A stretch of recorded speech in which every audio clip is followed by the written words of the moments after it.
Salut! Hi guys, it's Jen. So a few people have been writing to me, leaving comments, or emailing me about certain questions on how I ended up here in Paris, how I moved here, what I did to prepare, and I want to help you guys figure this out. So I'm going to start this new little series called How to Move to France, and it's going to be all about what I've learned, mistakes that I've made, things I wish I knew before, and just anything that I think that you need to know. So let me just preface this by saying there are different ways of moving here. The easiest way is through a student visa. So that's what I ended up getting. I decided, hey, I'm just gonna move to Paris for a little bit.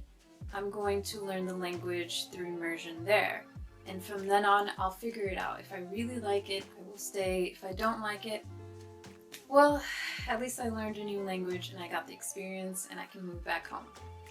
Turns out I ended up loving it. I ended up getting a job. I ended up getting my own little studio and I'm settled here. For now, let me go through the steps of what it took to get here and how to get your visa. So let's begin. The first thing that you need to do is find a school or find a program through the university you're going through. Me, I came as an independent, so I ended up researching different language schools, private language schools, that would grant a visa and would give me the tools that I needed to become fluent as fast as possible. What I ended up doing was Googling a lot of different schools and comparing them, comparing the tuition, comparing the programs and seeing what would benefit me. And I wanted to find the cheapest program possible because I wanted to use the rest of my money to travel. The school that I ended up choosing was the cheapest one, and I want to say the name, but I do not recommend it. I didn't find it to be really helpful. I didn't think that they were there for the students. I think that they were more interested in just taking your tuition money. So the problem I ended up having was I wanted to change hours because I started working, and it took like 4 to 7 weeks to do the change. So I ended up missing 4 to 7 weeks of school because I started working, because they didn't have enough room to let in your students.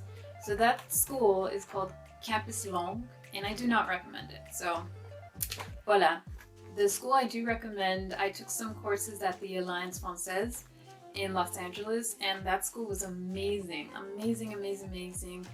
Great teachers, very, very small classes, and really, really gave me the foundation that I needed to improve my French. So when I did end up coming here, I already had some kind of knowledge, and I wasn't as lost as I could have been. It really, really helped me out. So I do recommend Alliance Française. There's one here in Paris. You need to look into the tuition though. It's a little pricey, but in my experience, I definitely think it's worth it, and it'll save you so many headaches that I experienced with this school that I thought was the cheapest and would be better, but Alliance Française. If you are a study abroad student and you go to university, I recommend that as well, because it's going to be so much easier for you to have a better experience in France because you're not going through the administration, you're not going through much of a struggle. If you want to go and experience and you don't want to worry about administrative things, if you don't want to worry too much about those really serious things, do study abroad. Do Erasmus. Like, I wish that I did that when I was younger, so I do regret that. I think it would have given me such a cool experience without the headaches and without the struggle. No. If you are a little bit older and you just want to go out of your own pockets, Alliance Française is the way to go. But always do your research, be super organized, and compare what's going to suit you.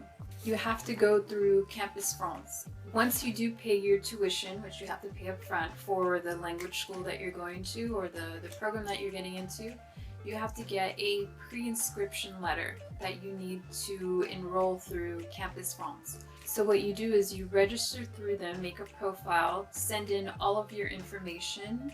They're going to give you an attestation to take to the consulate, so it's very, very, very necessary to go through them.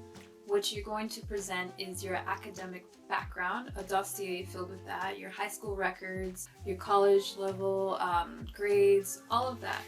You need to pay them a $180 fee through the mail. And after that, you have a phone call interview with the Campus France counselor, and that is just for you to explain what your goals are, what your intention is for going to France, and it's very, very casual.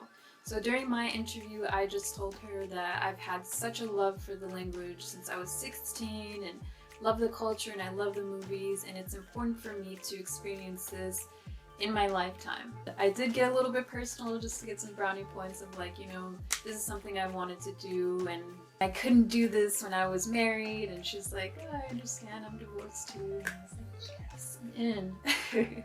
So it worked for me.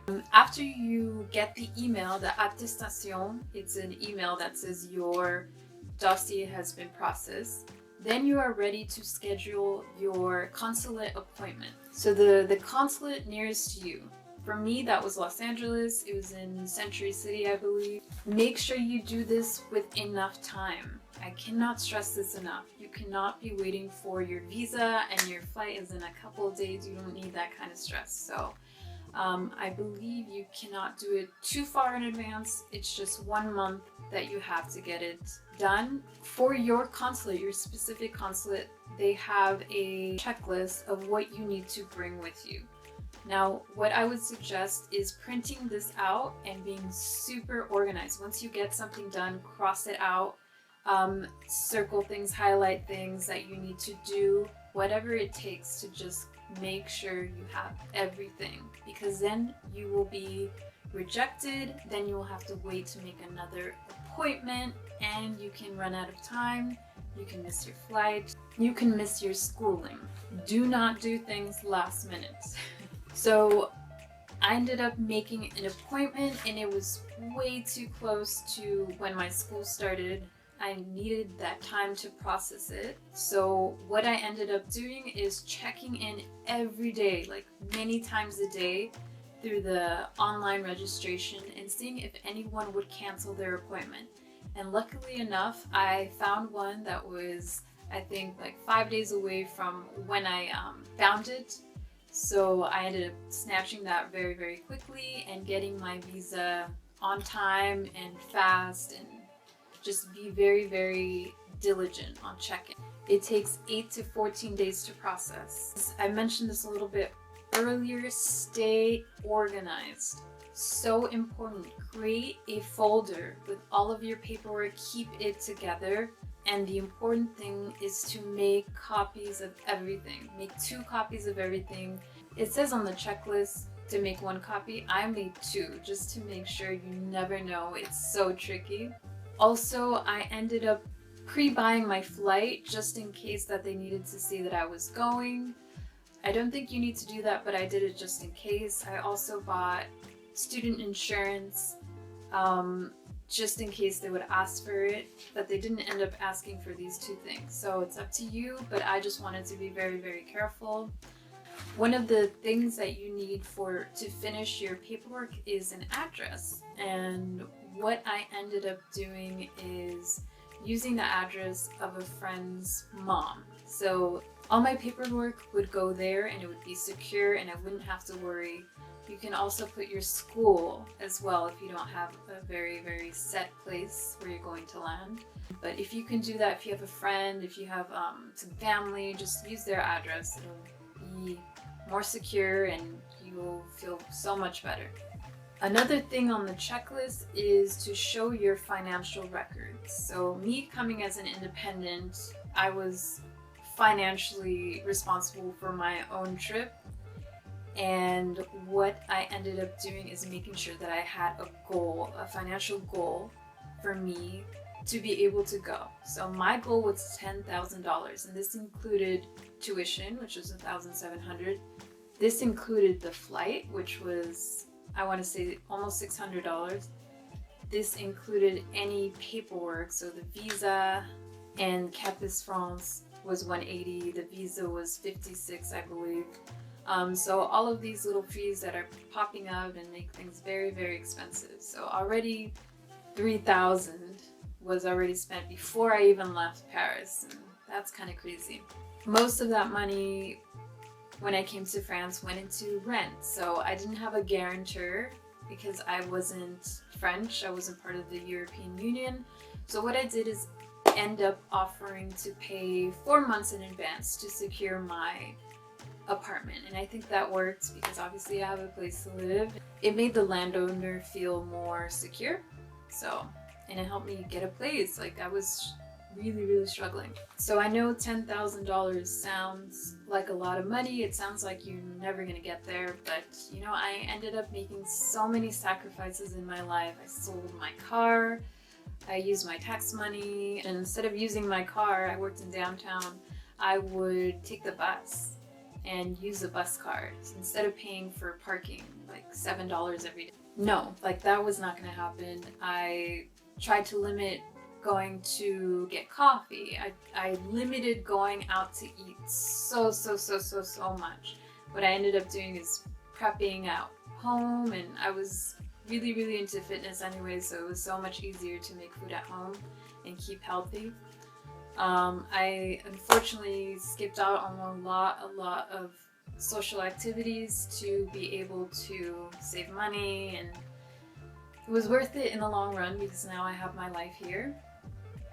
But those are the best tips that I can give you, just being very strict with your money, creating a budget, saying I'm gonna take out $400 from this paycheck and put it into my savings, $300 from the next one, and just creating incentives and objectives to save up for your goal. It took me 1.5 years to do this. Sometimes I was really good about it, sometimes I wasn't, so it took me a while just because I had a goal for when I wanted to be in Paris.